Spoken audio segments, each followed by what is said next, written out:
Assalamualaikum Sobat Cicit Cuit Channel. Jumpa lagi dengan saya narator Cicit Cuit Channel.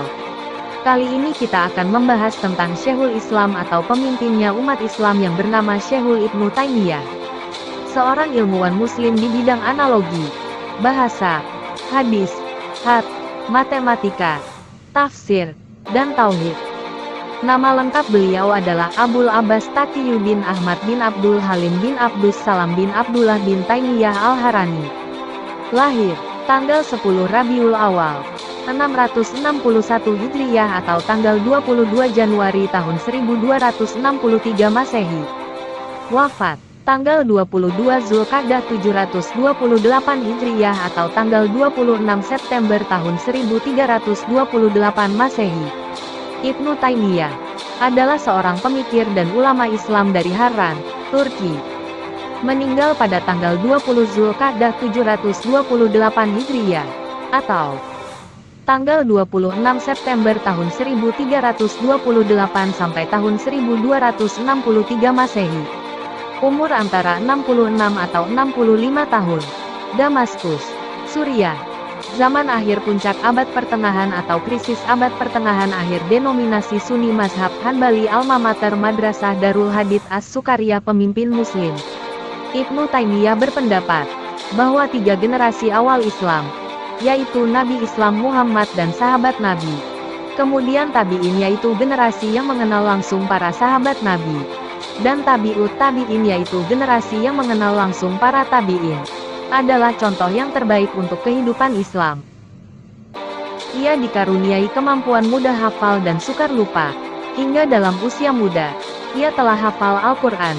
Kemampuannya dalam menuntut ilmu mulai terlihat pada usia 17 tahun. Dan usia 19, ia telah memberi fatwa dalam masalah-masalah keagamaan. Ibnu Taimiyah amat menguasai ilmu Rijalul Hadits, perawi hadis, yang berguna dalam menelusuri hadis dari periwayat atau pembawanya dan fununul hadits, macam-macam hadis, baik yang lemah, cacat atau sahih.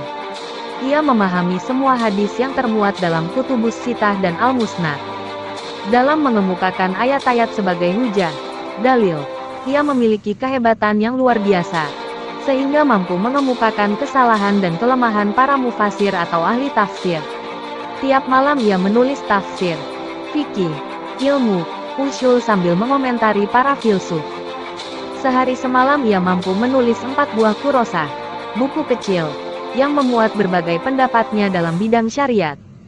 Ibnul Wardi menuturkan dalam Tarikh Ibnul Wardi bahwa karangannya mencapai 500 judul.